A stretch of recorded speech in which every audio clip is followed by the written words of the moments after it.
이제 오늘부터 다시 이어서 사사기서를 함께 여러분들과 나누게 됩니다. 우리가 사사기서 이제 4장의 내용을 지난 시간, 지난 사사기를 다룰 때 살폈고요. 이제 5장은 그 4장의 내용을 이제 시적인 그런 노래로 다시금 표현하는, 또 그렇게 4장에서 일어난 구원의 일에 대해서 하나님께 감사로 이렇게 노래하는 그런 장면이라고 할 수 있겠습니다. 그래서 사사기 4장은 이제 산문으로 되어 있고 사사기 5장은 그 시로 되어 있는 것입니다. 또 이 시는 곧 이스라엘에게는 또 찬송, 시편과 같은 노래가 되는데요. 이 사사기서에서 이게 이 시가 등장하는 것은요, 참 독특합니다. 사사기 전체에서 유일하게 여기 5장만 이러한 시 전체로 되어 있습니다. 이 부분을 좀 먼저 우리가 좀 생각해 볼 필요가 있는데요. 갑자기 이 시가 또 하나님을 찬양하는 이 노래가 등장한다. 이 부분이 의미하는 바가 있기 때문에 그렇습니다. 제가 처음부터 이 사사기서를 강의하면서 말씀드렸다시피 이 사사기서는 암울한 책입니다. 그렇죠? 그 안에 어둡고 우울한 내용이 많이 있어요. 그리고 읽기가 그다지 쉬운 책도 아니에요. 이스라엘의 그러한 상황, 조건은 점점 나빠지고 최악으로 치닫는, 사사들도 점점 이상해지는 그런 것을 우리가 목도하게 되죠. 이스라엘이 그런 암울하고 비참한 상황을 경험하는 것은 그들의 부분적으로는 그들 잘못이었고 그들의 잘못 때문이었고 또 부분적으로는 그 땅에 남아있는 자들과 또 다른 주변 나라들의 그런 악함 때문이었죠. 어쨌든 하나님께서 그들에게 종종 이렇게 사사를 세워주지 않았더라면 그들의 죄는 더 큰 눈덩이처럼 불어나서 그들을 망쳤을 것이고 또 그들 하나님께서 보호해 주지 않았더라면 적들이 그들을 완전히 망가뜨렸겠죠. 어쨌든 이러한 불행한 시절을 보여주는 이 사사기라는 이 책에 이 노래가 있다, 하나님을 찬양하는 이 부분이 있다라는 것은 좀 특별하다는 겁니다. 그럼 생각해 보십시오. 우리가 불행한 어떤 시절을 경험하고 있을 때, 그때 우리는 노래하고 싶지 않습니다. 그렇죠? 노래를 부르고 싶은 마음이 전혀 들지 않죠. 어떤 의미에서 사사기는 노래를 불러 일으키기보다는 노래를 잠재우는 책이라고 할 수 있어요. 그런데 오늘 이 시는요, 우리에게 놀라운 사실을 말해주는 것이죠. 그건 뭡니까? 바로 우리가 어떤 상황에 있다 하더라도, 심지어 어떤 불행한 조건에 있다 할지라도 그 속에서도 여전히 노래할 이유가 있고 하나님을 찬양해야 될 이유가 있다는 거예요. 여러분들은 이러한 사사기 저자의 의도, 곧 성령 하나님의 그 의도를 아는 자입니까? 그리하여서 여러분들이 처한 그 조건에서 노래하는 자로 살아가고 있는가? 이걸 한번 물어봐야 합니다. 여기서 노래는 하나님을 향한 찬양이죠. K-팝이나 팝송이 아니라 하나님을 찬양하는 찬양, 그리고 그로 말미암는 기쁨이 있나? 아무리 나의 현재적인 인생의 어떤 상황이 이 사사기서가 보여주는 것처럼 암울한 그런 현실이라 할지라도 여전히 나에게는 노래할 이유, 하나님을 찬양할 이유가 있고 진짜 나는 그 하나님을 찬양하는 자로 살고 있는가? 기뻐하는 자로 살고 있는가? 이걸 물어봐야 합니다. 물론 우리의 형편이 이 사사기의 암울한 분위기와 달리 나름 평안하고 괜찮은 그런 시절일 수도 있어요. 그런데 여러분들, 거기에서도 우리가 물어봐야 될 것은 그겁니다. 내가 기뻐하는 이유가, 또 내가 노래하는 그 이유가 뭐냐는 거예요. 그 노래하고 기뻐할 이유로 하나님과 하나님의 어떠하심과 하나님이 나를 위해 행하신 그게 있는가? 여러분, 이거를 물어야 하는 것이죠. 그러니까 내가 나쁠 때든 좋을 때든 이게 신자에게는 되게 중요한 요소인 거예요. 노래할 이유인 거예요. 그것이 아닌 그냥 환경이 좋고 상황이 좋은 그것 때문에 노래한다. 그거는 여러분 믿지 않는 사람들 다 하는 것이죠. 하나님을 찬양하고 노래하는 것은 단순히 세상적인 조건이 좋아지는 것에 의해서만 되는 것이 아니죠. 그래서 여러분들, 우리가 진짜 그러한지를 보셔야 돼요. 자, 그러면 오늘은 제가 이 사사기 5장의 1절부터 12절까지의 내용을 가지고 이 안에서 우리가 어떤 상황 속에서도 하나님을 노래할 이유 그 세 가지를 좀 명확하게 갖고 있다는 사실을 우리가 보고 정말 우리도 그렇게 그걸 소유한 자로서 하나님을 노래하는 자로 그렇게 반응할 수 있었으면 좋겠습니다. 읽으면서 여러분들 뭐 어려운 부분들도 있었겠지만 이해하기 어려운 부분들도 있었겠지만 크게 세 가지 사실이 우리에게 명확하게 다가오는 것이 있죠. 그것은 먼저 하나님께서 언제나 우리에게 찾아오신다는 이 사실이 우리가 하나님을 노래할 이유입니다. 우리가 하나님을 찬양하고 노래할 그 첫 번째 이유가 바로 이것이죠. 그분이요, 언제나 언약의 근거에서 우리를 먼저 찾아오십니다. 우리 4절과 5절을 한번 읽어보도록 하겠습니다. 4절과 5절입니다. 시작. 여호와여, 주께서 세일에서부터 나오시고 에돔들에서부터 진행하실 때 땅이 진동하고 하늘이 물을 내리고 구름도 물을 내렸나이다. 산들이 여호와 앞에서 진동하니 저 신의 산도 이스라엘의 하나님 여호와 앞에서 진동하였도다. 아멘. 지금 드보라는 하나님께서 세일에서 나오고 에돔들에서부터 진행한다 이렇게 얘기합니다. 이것은 이제 세일과 이 에돔은 같은 어떤 지역을 말하는데요. 그리고 이 지역은 사실 과거에 이스라엘 백성들이 광야 시절을 보냈던 그 어떤 마지막 장소이거든요. 그러니까 과거의 광야 시대에 하나님께서 이스라엘 백성에게 행하신 일을 지금 상기하고 있는 것입니다. 그리고 5절 하반절을 보면 거기 신의 산도 나오죠. 그러니까 하나님께서 이스라엘 백성들을 만나주기 위해서 신의 산 아래로 내려오신 것. 그리고 그 광야 모든 기간 동안에 함께 하시면서 그들이 어려움이 있을 때마다 항상 찾아와 주셨던 그런 하나님의 찾아와 주심을, 함께 하심을 지금 상기하고 있는 것입니다. 그분이 과거에 언제나 그랬던 것처럼 현재도 그렇게 이스라엘이 처한 그 비참한 상황 속에서 찾아와 주셨다는 거예요. 먼저 찾아와 주셨다는 것입니다. 그리고 이게 우리가 그분을 노래할 이유인 거예요. 이들이 신의 산에서 그 하나님의 그 임재와 또 하나님께로부터 말씀을 받는 그 자리에 이르기 전에도 그들이 애굽 땅에서도 어떤 일이 있었습니까? 그 땅에서도 하나님이 먼저 그들을 찾아와 주셨어요. 그리하여서 놀랍도록 큰 구원의 기적의 역사를 베풀어 주셔서 그들을 이끌어내셨죠. 특히 우리는 홍해 사건을 기억합니다. 바로와 그의 무시무시한 병거들로부터 그들을 구원해 주셨죠. 그리고 그로 인하여서 출애굽기 15장에 가면 14장에 그 구원의 일이 홍해에서 구원하신 일이 나타나고 15장에 이 모세와 미리암이 하나님의 백성들과 함께 하나님을 찬양하는 또 시가 나온단 말이에요. 이 유사한 패턴으로 되어 있단 말이에요. 그때 당시 하나님께서 어떻게 하셨습니까? 이 홍해라는 이 자연, 이 세상의 어떤 그분이 창조하신 이 자연 만물을 놀랍게 주관하셔서 특별한 방식으로 이스라엘 백성을 구했어요.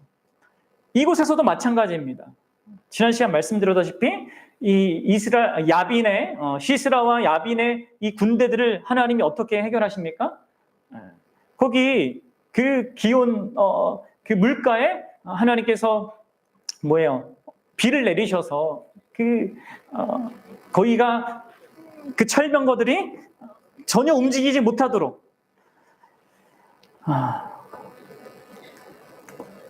그래서 자기의 구원을 그곳 가운데 드러내셨단 말이에요. 그렇게 하나님께서 이들에게 찾아오셔서 구원을 베푸신 이유가 무엇입니까? 그것은 바로 그분이 자신의 언약에 신실한 분이기 때문에 그렇습니다. 그래서 지금 여기 신의 산이 언급되고 있는 거예요. 신의 산에서 뭘 했습니까? 하나님께서 이스라엘 백성과 신의 산 언약을 맺지 않습니까? 애굽의 노예였던 그 상태에서 건져내서 이제는 바로의 그런 노예가 아니라 나의 백성으로 너희들이 나의 통치 아래 살아가야 한다라고 이렇게 언약을 맺는단 말이에요. 그 자기 백성과 언약 관계에 있음을 기억하시고 행하신단 말이에요. 그런데 우리가 좀 생각할 것은 그분이 이 하나님께서 전적으로 헌신하고 있는 그 언약은요, 단순히 시내산 언약만이 아니에요. 이 시내산 언약이 기반하고 있는 더 근원적인 언약이 있습니다. 그게 뭐예요? 그게 아브라함의 언약이죠. 아브라함과 맺은 언약 때문에 하나님께서 이스라엘 백성을 찾아가 주신 거고요. 그리고 찾아가셔서 그들을 구원해 내신 거고, 그리고 시내산에서 만나서 그들과 특별한 이 언약을, 시내산 언약을 맺어준 것입니다.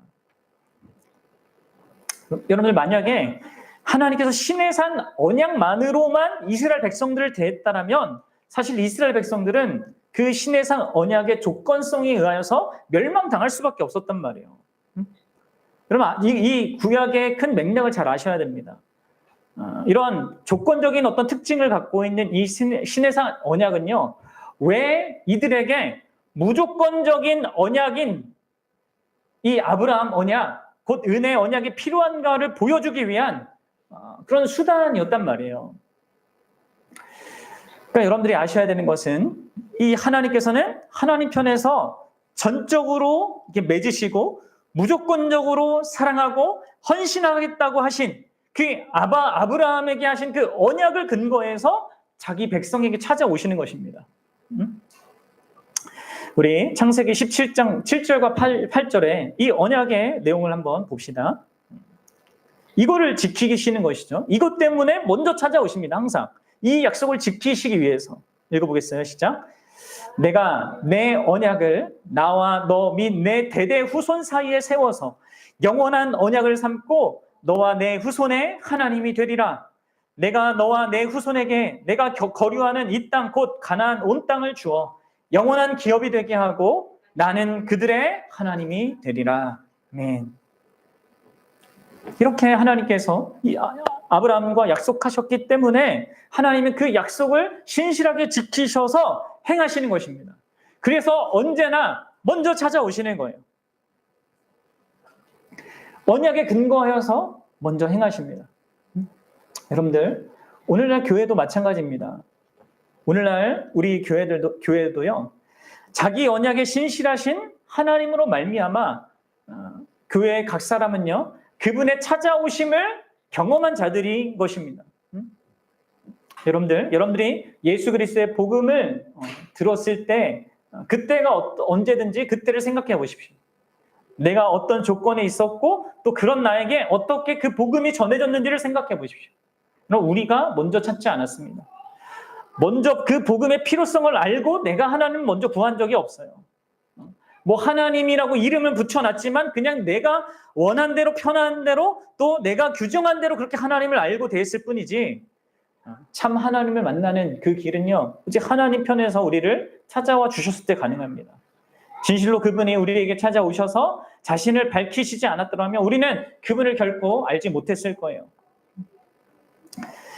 그래서 그분이 복음으로 우리에게 찾아오셔서 우리에게 믿음을 주시고 그 믿음으로 말미암아 우리와 무엇을 맺습니까? 새 언약을 맺어주세요. 예수님 이 복음으로 말미암아 우리가 예수님과 새 언약을 맺거든요. 그리고 새 언약으로 말미암아 그분의 그 언약 관계를 신실하게 지키신단 말이에요. 그리고 그 언약 때문에 계속해서 언제나 그분이 먼저 찾아오시는 그 일을 우리의 인생 가운데 하시는 것입니다. 그런데 여러분, 이 새 언약도 더 근원적인 언약을 기반하고 있습니다. 그게 뭐예요? 그것은 바로 하나님께서 이 세상을 창조하기 전에 삼위 하나님께서 서로 약속하신 그 언약이 있어요. 이를 우리가 믿음의 선배들이 구속 언약이라고 했는데, 그 구속 언약, 영원하신 그 구속 언약 안에서 그 하나님께서, 삼위 하나님께서 우리를 예수 그리스도로 말미암아 무조건적으로 영원토록 사랑하기로 작정하셨습니다. 그리고 그 언약을 따라서 그분이 우리 이 구속의 역사를 시행하셨고, 그 새 언약에 필요한 그 예수 그리스도의 십자가의 그 사건을 역사 가운데 행하셨고, 그 행하신 그것을 우리에게 복음을 듣게 하셔서 적용하시는 일, 믿음으로 적용하시는 이 일을 하시는 거예요. 이렇게 하나님께서 찾아오시는 이 모든 일들은, 자기 백성이 찾아오시는 모든 일들은 이렇게 언약을 근거로 하고 있어요. 그리고 그 언약이 무조건적이고 그리고 주권적인 언약이기 때문에 결코 흔들리지 않고 변하지 않는 사실로 있는 거고, 그래서 언제나 우리는 그 하나님을 기대할 수 있는 거예요. 에베소서 1장 4절 5절에서 그래서 사도 바울은 이렇게 얘기합니다. 뭐요? 곧 창세 전에 그리스도 안에서 우리를 택하사 우리로 사랑 안에서 그 앞에 거룩하고 흠이 없게 하시려고 그 기쁘신 뜻대로 우리를 예정하사 예수 그리스도로 말미암아 자기 아들들이 되게 하셨으니 창세 전에 이것이 이미 예정되었다고 그것이 있었다라고 말하고 있는 것입니다. 그래서 우리가 하나님을 알고 하나님의 구원을 경험하고 그분의 찾아오시는 경험하는 이 모든 일이요 얼마나 견고하고 또 길고 영구한 그 근거를 갖고 있는지 아셔야 됩니다. 이게요 우리가 예수님을 처음 믿을 때만 그렇게 하시는 것이 아니죠. 말씀드렸다시피 우리가 믿음의 길을 가다가 낙오하고 넘어질 때에도 때로 이스라엘 백성들처럼 잘못된 길로 나아갈 때에도 그분이 우리를 내버려두지 않으세요. 징계하셔서라도 아니면 누군가를 보내서라도 어떻게든 다시가 하나님을 바라보게끔 한단 말이에요. 그래서 여러분들 개인의 삶도 보십시오. 여러분들이 하나님을 처음 만나는 것도 그렇고 만났다가 그 내 삶 속에서 어려움 속에서 내가 이렇게 낙심하고 혹은 내가 실패하고 죄를 범해서 이렇게 무너질 그때에도 내가 어떻게 회개하게 됩니까? 그래서 어떻게 다시가 하나님께 마음을 돌이키게 됩니까? 그때 내가 먼저 한 적이 한 번도 없습니다. 그렇죠? 항상 하나님이 먼저 움직이세요. 항상 먼저 찾아오세요. 언약의 근거에서 그렇게 하십니다. 그것도 영원한 언약, 그 구속 언약을 근거해서 찾아오십니다. 여러분들 신자에게는 이 현실이 있는 거예요. 그래서 여러분 이게 우리가 하나님을 찬양해야 될 이유인 거예요. 자, 두 번째로 우리가 하나님을 찬양하고 노래해야 될 이유는요. 그분이 그렇게 찾아오시는데 그분이 우리의 자격 없음에도 불구하고 그렇게 하신다는 거죠. 찾아오신다는 것이죠.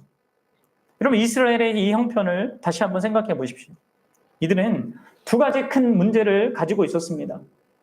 이들은 이 시스라, 야빈과 싸워서 이길 수 있는 어떤 그 승리를 기대할 수 있는 조건을 가지고 있지 않았어요. 그리고 그것은 사실 그들 자신의 잘못에 의한 것이었습니다. 이런 조건에 있는데도 불구하고 그분이 찾아오시는 것이죠. 여러분들 먼저 그들이 승리할 수 없었던 그 조건들을 좀 먼저 봅시다. 사사기 4장 3절을 보면 이렇게 나와 있어요. 야빈 왕은 철병거 900대가 있어 20년 동안 이스라엘 자손을 심히 학대하였으므로 이스라엘 자손이 여호와께 부르짖었더라. 그럼 20년 동안 이들의 목을 조르고 있었고 그들의 생명을 쥐어짜는 그 적에게 잔인하게 억압당하고 있었습니다. 이 조건에서 뭘 이들이 할 수 있었겠습니까? 그리고 그때가 어떤 형편인지 6절에서 오늘 5장 6절에서 이렇게 말해주고 있어요. 아낫의 아들 삼갈의 날에 또 야엘의 날에는 대로가 비었고 길의 행인들은 오솔길로 다녔도다. 그럼 대로가 비었다고 합니다.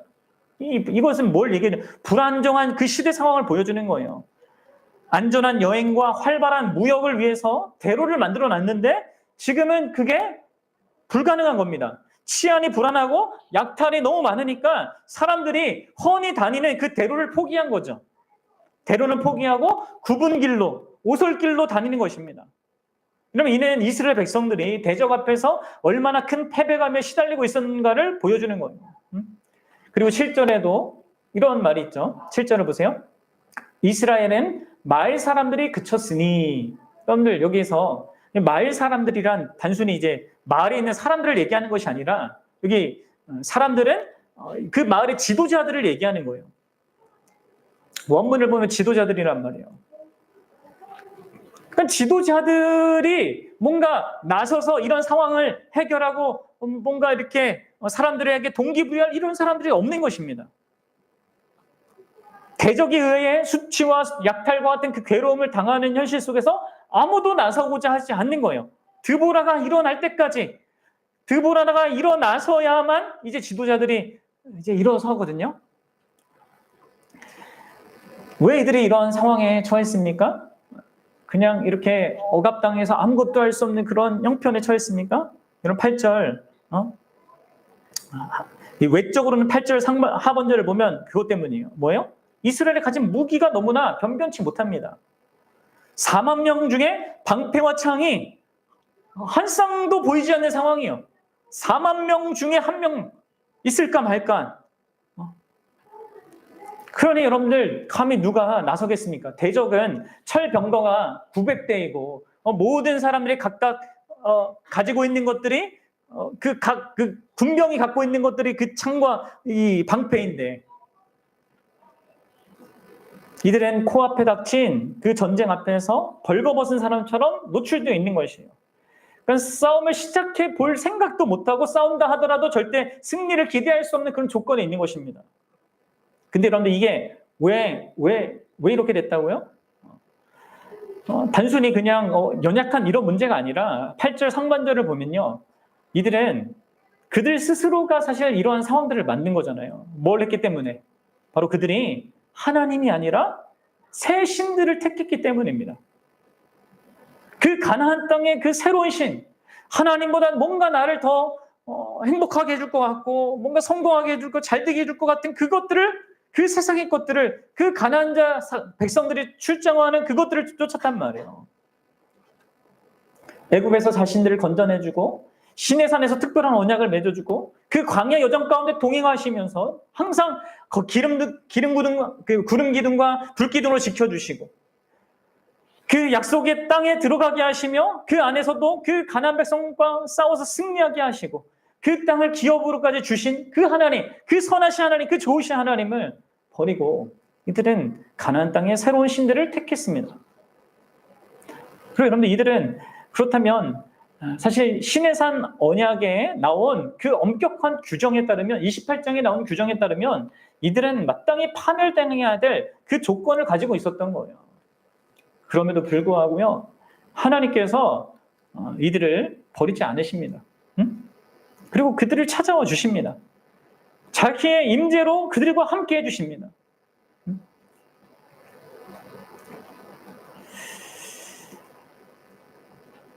여러분들 오늘날 우리 교회 역시 여러분 유사한 입장에 있지 않습니까? 그렇죠? 오늘날 우리 교회에 속한 모든 구성원들 역시 이 이스라엘 사사 시대 이스라엘의 그 가진 자신들의 그 두 가지 현실처럼 우리도 다 그러했던 자들입니다. 우리도 두 가지 조건을 갖고 있죠. 뭐예요? 죄의 지배 아래서 도무지 어떻게 극복할 수 없는, 승리할 수 없는 그 비참한 현실을 우리가 갖고 있었습니다. 그럼 죄 가운데 살고 있는 사람들을 생각해보고 죄 가운데 살아왔던 자기의 그 인생을, 과거 인생을 생각해 보십시오. 거기서 어떻게 우리가 우리의 힘으로 그 죄와 그 죄를 주관하는 사단의 세력과 그것을 주장하는 이 세상의 그 세력을 우리가 이길 수 있는지. 더불어서 우리 자신은 죄에 대한 책임을 지고 마땅히 심판받아야 될 그런 조건에 있었단 말이에요. 여러분들 이러한 우리의 상태를 에베소서에서 바울이 이렇게 얘기하지 않습니까? 에베소서 2장 1절부터 3절이에요. 그는 허물과 죄로 죽었던 너희를 살리셨도다. 그때 너희는 그 가운데 행하여 이 세상 풍조를 따르고 공중의 권세 잡은 자를 따랐으니 곧 지금 불순종의 아들들 가운데서 역사하는 영이라. 전에는 우리도 다 그 가운데서 우리 육체의 욕심을 따라 지내며 육체와 마음에 원하는 것을 하여 다른 이들과 같이 본질상 진노의 자녀였더니. 참 이거를 좀 깊이 항상 생각해 보셔야 합니다. 우리는 우리의 과거의 조건이 어땠는지 깊이 생각해 봐야 돼요. 허물과 죄로 죽었던 상태예요. 사탄의 지배 아래서 그 지배를 기뻐하면서 따랐고 육체의 욕심을 따라 지내면서 뭐예요? 다른 이들과 같이 본질상 진노의 자녀들이었단 말이에요. 그런 조건에 있던 자들이 바로 우리들이란 말이에요. 비참한 처지, 심판을 받아 마땅한 그 조건, 이스라엘과 동일한 조건에 있었는데 불구하고 어떻게 된 겁니까? 하나님이 예수 그리스도와 그분의 복음으로 말미암아 우리를 왜 찾아와 주신 것입니까? 그분의 언약적인 사랑 때문이에요. 그래서 먼저 찾아와 주시는 것입니다. 그럼 세 번째로 우리가 하나님을 노래해야 될 그 이유는요. 그분이 그렇게 우리에게 찾아와 주시되 진짜 우리의 자격 없음에도 불구하고 찾아와 주실 뿐만 아니라 그런 자격 없는 자들에게 그분이 참된 승리와 그 승리의 열매들을 주시기 때문이에요. 여러분들, 이스라엘 백성에게 찾아오신 하나님은요, 그들의 어떠함에도 불구하고 그들의 수많은 그런 이게 좋지 않은 그 조건에도 불구하고요, 그들에게 구원과 승리를 가져다 주십니다. 그리고 그로 말미암는 복된 어떤 결과를 가져다 줘요. 특별히 하나님의 방식이 늘 놀라운데, 이 하나님은요, 그 승리할 자격도 없고 힘도 없는 그들이 하나님의 전쟁에 참여하게 하여서 그 승리를 영위하게 하셔요. 그래서 하나님은 하나님다운 일을 하시고 하나님의 백성은 하나님 백성다운 그 모습을 갖도록 하신단 말이에요. 그래서 여러분들, 우리가 5장에서 읽어보았듯이 하나님이 드보라를 일으키시고 그 드보라를 통해서 겁먹고 있던 그 방백들, 지도자들을 다시 일으키시고 또 그 지도자들 때문에 또 이렇게 겁먹고 있던 그 백성을 일으키셔서 즐거이 헌신하도록 만든단 말이에요. 2절이 말하듯이요. 전쟁에 승리할 조건이 없고 오히려 더 심판을 받을 만한 그 조건을 가지고 있던 그들을 일으키셔서 그들이 감당할 수 없고 이길 수 없는 그 전쟁을 감당하게 하시고 승리하게 하신단 말이에요. 물론 이 일을 함에 있어서 하나님은 언제나 우리가 할 수 없는 일에 있어서는 그분이 스스로 그 일을, 결정적인 일을 행하십니다. 가장 결정적이고 필수적인 그 영역은 그분이 승리를 주도하세요. 그리고 우리를 또한 참여시킨단 말이에요. 자, 우리가 읽지 않았었는데 5장 19절과 21절을 한번 보세요. 이 싸움에 있어서 하나님이 어떻게 관여하셨는가를 여기서 이제 후반부에서 말하고 있는데 한번 보십시다. 왕들이 와서 싸울 때 가나안 왕들이 무기또 물가 다한악에서 싸웠으나 은을 탈취하지 못하였다. 그러니까 야빈하고 싸우고 시스라 싸울 때 이 나라만 한 게 아니라 가나안 다른 그런 족속들도 다 연합해서 이제 공격해 오는 것입니다. 그런데 20절에 뭐예요? 이런 일이 있는 거예요. 별들이 하늘에서부터 싸우되 그들이 다니는 길에서 시스라와 싸웠도다. 기손강은 그 무리를 표류시켰으니 이 기손강은 옛 강이라 내 영혼아 내가 힘 있는 자를 밟았도다. 여러분 보십시오. 하나님의 초자연적인 역사와 능력이 먼저 싸우는 이 현실이 있는 것을 말해주는 것입니다. 하나님께서 과거 홍해에 그렇게 하셨듯이 이 자연을 사용하셔서 놀라운 기적을 베푸셔서 별들로 인하여서 이 적들에게 어떤 영향을 미치게 하고 기손강에 그런 이런 강물이 정말 급하게 흐르게 하여서 이 무리가 표류되게 하고 이런 일들이 하나님이 먼저 주도적으로 행하신단 말이에요. 그리고 그 이후에는요, 아주 비참한 인생을 살던 한 여인 있잖아요. 곧 야엘이라고 하는 이 여인을 통해서 대적의 우두머리인 시스라의 머리를 깨트리는 일을 하셨단 말이에요. 그리고 나서 그런 것 속에서 이 드보라와 방백들과 이 백성들이 그 하나님이 이미 완전하게 이루신 적의 머리가 깨졌으면 이제 승리잖아요. 거기에 참여하게 하시는 것입니다. 그 결과 그 승리에 참여하게 된 이스라엘 백성들이 어떻게 됩니까? 자, 10절과 11절과 같은 그런 현실을 다시 갖게 돼요. 자, 10절과 11절을 읽어보겠습니다. 시작. 흰 나귀를 탄 자들, 양탄자에 앉은 자들, 길에 행하는 자들아 전파할지어다. 활 쏘는 자들의 소리로부터 멀리 떨어진 물깃는 곳에서도 여호와의 공의로우신 일을 전하라. 이스라엘에서 말 사람들을 위한 의로우신 일을 노래하라. 그때 여호와의 백성이 성문에 내려갔도다. 아멘. 여러분들 다시 흰 나귀를 타는 자들, 양탄자에 앉은 자들, 길에 행하는 자들이 등장합니다. 여러분들 6절과 아까 7절에 뭐예요? 그들은 없었어요. 대로에서 사라졌었어요. 다시 나타나는 겁니다. 다시 이제 대로를 다녀도 되고 그 안에서 경제적인 활동을 할 수 있고 한가롭게 즐기며 대화할 수 있는 그런 현실이 된 거예요. 그럼 이것이 다 무엇입니까? 이스라엘이 스스로 자격이 있어서 혹은 자기가 성취한 일이 아닙니다. 또 자기들이 뭔가를 잘했기 때문에 갖는 그런 결론이 아니죠. 다만 자기 백성을 무조건적으로 사랑하겠다고 그분이 약속하신 것을 그분이 이루셨고 그분이 이루신 그 승리에 그 자기 백성을 동참하게 하셨기 때문에 그들이 이루은 것입니다. 누리게 된 것이죠. 사랑하는 여러분, 하나님이 이러한 방식으로 오늘날 우리에게도 우리 교회에게도 행하셨습니다. 여러분들에게도 이러한 일이 있는 거 아십니까? 그분이 이루신 공의롭고 의로운 일이 나의 현실에도 있는 걸 압니까? 그분이 구속 역사, 구속의 그 언약을 창세전에 계획하신 그것을 이 역사 가운데 이루셨을 뿐만 아니라 그것을 나에게 적용케 하시는 그 일까지. 그럼 그것으로 인하여서 우리에게 어떤 일이 벌어졌습니까? 우리는요, 더 큰 원수로부터 더 크고 놀라운 구원을 받았어요. 더 큰 승리를 경험했고 또한 더 큰 승리에 참여하게 됩니다. 예수님께서 요한복음 16장 33절에서 이렇게 얘기해요. 이것을 너희에게 이른 것은 너희로 내 안에서 평안을 누리게 하려 함이라. 세상에서 너희가 환난을 당하나 담대하라. 내가 세상을 이기었노라. 가장 결정적인 그 문제를 그분께서 승리하시고 우리를 그 승리에 참여하게 하십니다. 환난을 당하고 어려움을 경험하고 하지만 우리가 그 승리 안에서 이길 수 있음을 말씀하시죠. 그래서 담대하라고 얘기해요. 사랑하는 여러분, 거대한 군대 같았던 그 우리의 죄, 그것이 어떻게 해결됐습니까? 그럼 세상에 그 무엇이 이 죄의 문제를 해결할 수 있겠습니까? 아무것도 못해요. 아무리 큰 권력과 힘과 뭐를 가져도 해결할 수 없는 게 우리의 죄잖아요. 우리의 죄가 어떻게 됐어요? 기손강이 아니라 예수님의 그 옆구리에 흐르는 그 물에 의하여서 그러면 우리의 죄가 휩쓸려서 다 사라졌어요. 우리의 큰 대적인 이 사탄,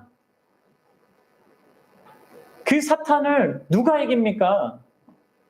누가 대적합니까? 자기 힘으로. 그런데 예수 그리스도께서 십자가에서 그 머리를 깨뜨리셨습니다. 여자의 후손으로 오신 그분께서 뱀의 그 머리를 영원히 짓밟으셨어요. 이 확고하고 이 결정적인 구원과 이 승리를 그분은 우리에게 믿음으로 참여하게 하신단 말이에요. 그래서 우리 역시 죄와 사탄을 이긴 자가 되게 한단 말이에요. 그 결과 이제는 우리에게 어떤 일이 벌어집니까? 억압의 멍에에서 이 죄와 사탄과 이 세상의 그 억압의 멍에에서 벗어나고 위대한 해방자 되신 그 예수 그리스도의 능력으로 자유를 누리며 걸어가며 살아갈 수 있게 하시는 거예요. 그럼 이것을 아셔야 돼요. 하나님께서 이스라엘에게 이 드보라와 바락을 통해 가져다 주신 그 구원과 그 구원의 결과는요, 그것에 비하면 오늘날 교회가 진짜 예수 그리스도를 믿는 우리가 얻게 된 그 구원의 결과에 비하면 정말 아무것도 아닌 것이죠. 아니, 우리가 가진 이 구원의 영광과 얻은 그 결과는요, 비교할 수 없을 정도로, 그 무엇과도 비교할 수 없을 정도로 풍성한 것입니다. 그래서 에베소서 1장 3절에서 사도 바울이 이렇게 얘기하는 거예요. 우리 같이 한번 읽어봅시다. 다시 한번. 찬송하리로다 하나님 곧 우리 주 예수 그리스도의 아버지께서 그리스도 안에서 하늘에 속한 모든 신령한 복을 우리에게 주시되. 아멘. 사랑하는 여러분, 우리는 하늘에 속한 복, 이 세상에 잠시 있다가 사라질 그런 복이 아니라 우리가 사는 동안에 잠시 나에게 주어지는, 그리고 언젠가 내가 죽으면 다 놓고 가야 될 그런 복이 아니라 하늘에 속해서 영구한 복, 그래서 신령하고 거룩하다고 말할 수 있는 그 복을 그리스도 예수 안에서 가진 자들이 되었단 말이에요.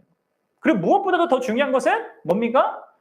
우리가 그리스도 안이라는 이 정말 하늘에 속한 신령한 복의 가장 핵심이자 그 실체인 그리스도와의 그 연합, 그리스도와 결코 뗄래야 뗄 수 없는 그 관계를 갖게 된 이거, 그것 안에서 나의 모든 운명과 나의 그런 인생이 전적으로 달라진 이 현실이 우리에게 있단 말이에요. 사랑하는 여러분, 그래서 여러분들 우리는 사실 인간이 타락하기 전, 보세요. 이스라엘이 이렇게 원래 그 대로에서 누렸던 그것을 적들 때문에 못 누리고 막 했잖아요. 근데 이제 그 적에서부터 구원받아서 다시금 누릴 수 있게 됐는데 그냥 이거는 어떤 의미에서 그냥 제자를 돌아온 거죠. 근데 여러분들 우리가 그리스도 말미암아 받은 구원은요, 다시 아담의 상태로 돌아가는 정도가 아닙니다. 아담이 그 에덴 동산에서 누렸던 그 모든 영광보다 더 영광스러운 게 그런 그리스도 안에 있는 거예요. 그리스도 안에서 그리스도의 아버지 하나님의 그 영원한 사랑의 대상이 되는 그리스도와 함께 하나님을 기뻐하고 하나님을 사랑하는 이런 존재가 되는 그 영광스러운 복을 우리가 소유하게 되었습니다. 그리고 이 복은 이 세상에 그 무엇도 흔들 수 없고요.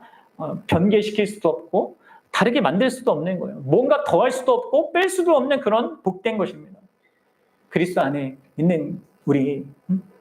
그래서 여러분들 우리 교회의 찬송은요, 우리 교회의 노래는 이 구약의 백성들이, 이스라엘 백성들이 이 야빈을 이기고 시스라를 이기고 나서 하나님께 드렸던 이 드보라와 바락이 불렀던 이 찬양보다 더 크고 더 넓고 더 깊어야 됩니다.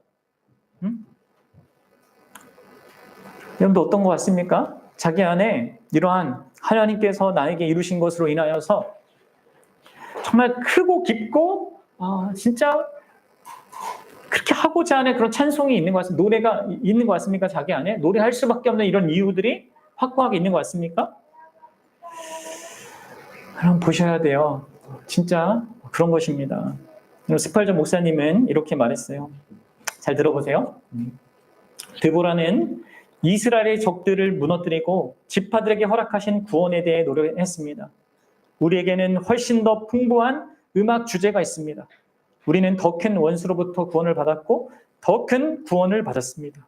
우리의 감사는 더 깊어지고 우리의 노래는 더 환희로워집니다. 여러분들, 그렇습니다. 이게 우리가 어떤 형편에 있더라도 진짜 하나님을 노래할 이유인 것이죠. 하나님께서 예수 그리스도 안에서 우리에게 주신 이 구원, 우리를 찾아와 주신 것, 우리의 그 자격 없음과 우리의 어떠함에도 불구하고 그렇게 오셔서 우리에게 말도 안 되는 그 승리, 구원의 승리와 그 구원의 복들을 허락하게 하신 이것들을 정말 깊이 생각해 보란 말이에요. 그냥 이게 그냥 뭐 이 세상에 그 어떤 것과 비교할 수 있는 그런 거냔 말이에요. 내가 잠시 막 힘든 어떤 이것과 비교할 수 있는 겁니까? 내가 그리고 잠시 막 기쁜 이 세상의 어떤 것이랑 비교할 수 있는 겁니까? 그것과 모든 것과 상관없이 우리가 언제나 하나님을 찬양해야 될 이유가 여기 있단 말이에요. 그리고 그것이 크고 깊고 정말 풍성하게 해야 될 그 이유가 여기 있단 말이에요. 정말 저와 여러분들이 이러한 복된 그런 진리와 또 참된 정말 현실을 가진 자로서 눈에 보이지 않지만 진짜 있는 참된 현실로서 있는 이러한 하나님의 은혜를요 진짜 알고 더 깊이 그 하나님을 찬양할 수 있는 자들이 되기 바랍니다.